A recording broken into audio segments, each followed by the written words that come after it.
Good morning, students. Last time we had finished lesson 5 pronouns up to exercise 3. We had done interrogative pronouns. The WH words, that is which, where, whom, all these are called interrogative pronouns. Now let us proceed further with reflexive and emphasizing pronouns. So let us read. Both reflexive and emphasizing pronouns have the same form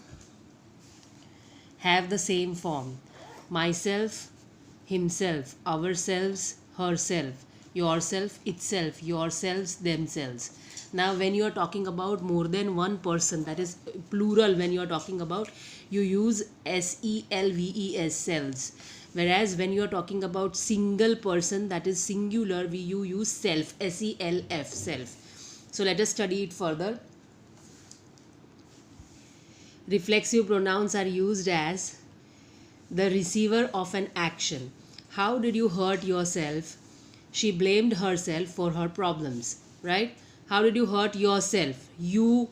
Now here yourself is used to stress you. She blamed herself for her problems. Herself is used for her, right? Now emphasizing pronouns.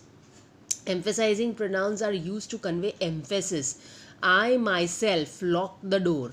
Now here myself is used for I, but I myself, it is used, myself here is used to stress that I myself had done the job, but still something happened, right? So here it is emphasizing pronoun.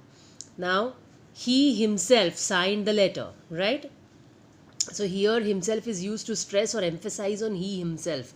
He himself had done the job, but still there is a something opposite which happened.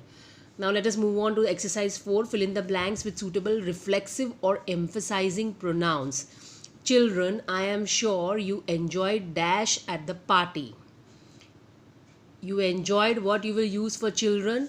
Yourselves. You enjoyed yourselves. It will be selves because children is a plural. So you will not write self. It will be selves, yourselves, at the party, more than one. Same way, next one. The plan dash was fine, but you did not give clear instructions. The plan dash was fine. Now you have to use this pronoun for plan. So plan is something non-living. So what you will use? The plan itself. It is a single plan, not more than one plan. So you will use itself. You are holding a sharp knife. Be careful lest you should cut. What you will use? You for emphasizing pronoun for you. What you will use? It is yourself. You will cut yourself. We have often made the same mistake dash. We. For we, what you will use? Ourself. Ourselves, sorry. It will be ourselves. Why? Because we is a plural, not singular. So it will be selves. Then further, she is looking very pleased with dash. Anything special? She is looking pleased with whom? Herself. It is singular, so you will write herself, not herselves, right? He slipped in the bathroom and hurt dash. Who has hurt himself? He. So you have to use himself here. It is singular again. Then the buffalo defended dash bravely when a lion attacked it. Buffalo ने किसको defend किया? खुद को defend किया. So itself, when you are talking about an animal or a non-living thing, you use it. And here it is for buffalo, so it will become itself. He amused dash by playing the dog. He amused himself by playing with the dog. Okay, further, now indefinite pronouns. Indefinite pronouns do not stand for any specific person or thing. Indefinite pronouns may be of two kinds.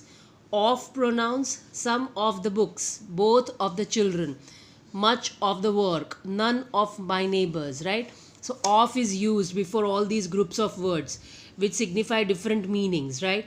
So these are also called off pronouns. And compound pronouns, everyone, everybody, somebody. Now compound pronouns क्या होते हैं? Generally two words का mixture होते हैं. Every and one becomes everyone. Every and buddy becomes everybody. Some and buddy becomes somebody. Any and buddy becomes anybody, right? So they are called compound pronouns. Everyone, nothing, something, no one, someone, anybody, somebody. These are all compound pronouns.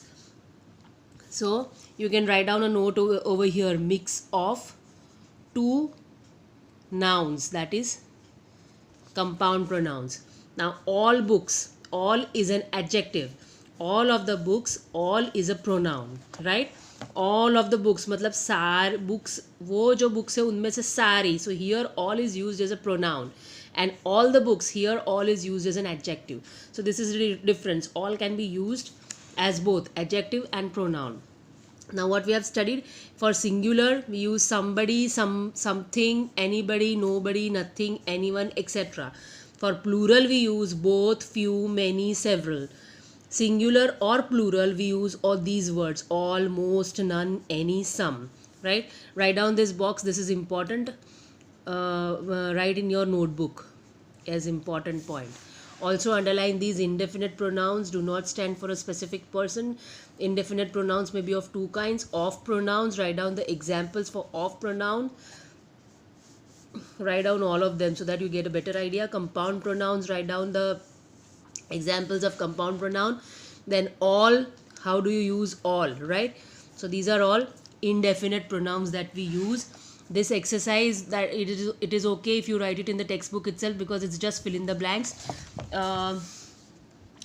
Write down what are reflexive pronouns and emphasizing pronouns. Reflexive pronouns is the receiver of the action. Write down one example of each. Emphasizing pronouns, also write down one example. First one, I myself. Okay, then further let us move on to exercise 5. Fill in the blanks with suitable indefinite pronouns. I pressed the call bell several times, but dash answered. No one answered.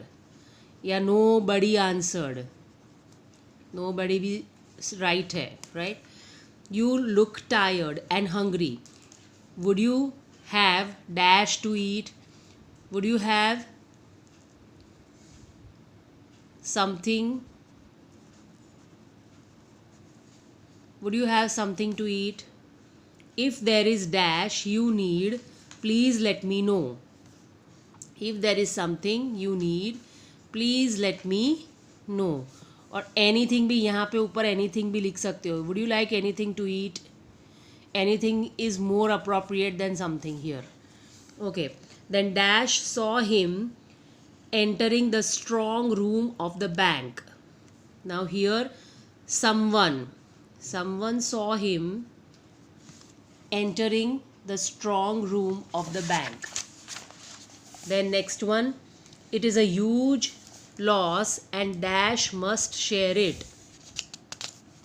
It is a huge loss and everybody must share it. Because it is about a huge loss, everyone is responsible to share it, right? I don't think dash has the courage to condemn him openly. I don't think anyone has the courage. Anyone, किसी में भी ये हिम्मत है. Anyone has the courage to condemn him openly. Could dash of you accompany me to the market? Could any one of you can accompany me to the market? Then dash would have answered these questions. They are so easy. Anyone would have answered these questions, or everyone could have. Everyone is also okay here. Now let us go through relative pronouns. Who, whose, whom, which and that are the words most frequently used as relative pronouns. Underline this. What are relative pronouns? They are, basically relative pronouns are the words which join two sets of words in a sentence. When there is some noun in the sentence and there is a group of words which is giving you information about that noun in the sentence, relative pronoun is a word which joins that clause or links that clause to the noun in the sentence, right? I will show you the examples further. As is also sometimes used as a relative pronoun. As a rule, who, whose, whom is used for persons only. As I said, which हम लोग use करते हैं thing या non living चीज़ों के लिए या animals के लिए, right? But who, whose, whom is used for persons only. Now let us study where do we use who, whose, whom. It has the same form whether it refers to a singular or a plural noun or a noun of masculine, feminine or common gender. Underline this. It is used for persons or a noun which is of masculine, feminine or common genders. The farmer who had no work immediately started plowing the field. Now here the farmer is the noun. बीच में क्या use किया है? who. had no work, had no work. यहाँ पे ये break होता है sentence. कौन सा फार्मर? जिसके पास कोई काम नहीं था. who had no work. Now who is the relative pronoun here and who is joining the farmer had no work. ये दोनों चीज़ों को join कर रहा है. So who is the relative pronoun? And had no work tells you something about the farmer. That is this relative pronoun relates this group of words to this group of words, that is the farmer, the noun, right? So relative pronoun always shows the relation between different groups of words in the sentence. So now the sentence is the farmer who had no work immediately started plowing the field. Immediately started plowing the field, ये बाकी का sentence है, right?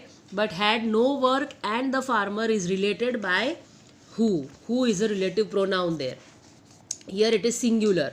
Now let us see in plural. Two shopkeepers who had offered attractive discounts did brisk business. Two shopkeepers is the subject, that is your noun in the sentence.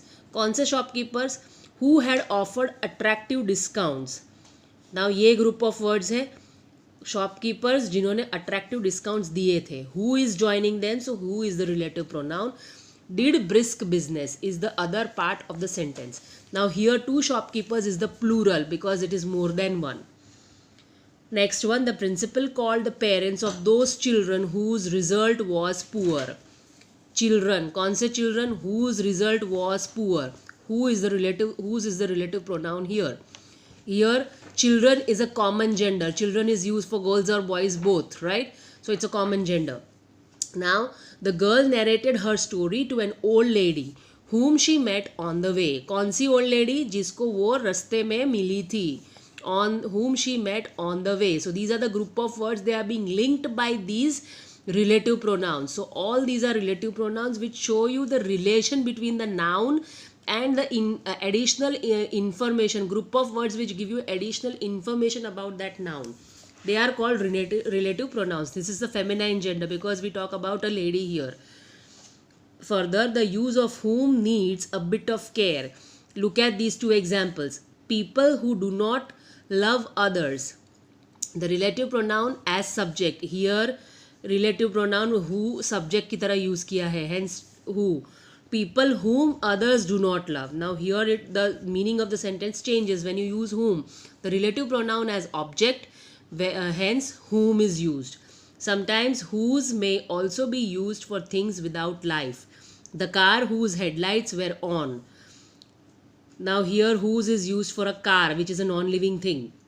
Actually this sentence should have been written like this. The car the headlights of which were on. For headlights we use which. Generally for non-living things we use which. But the first sentence looks more elegant. Now the use of which we will do it next time. We stop here today. Write down all the important points about the relative pronouns and the exercises as instructed in the video. We stop here. We continue from which next time.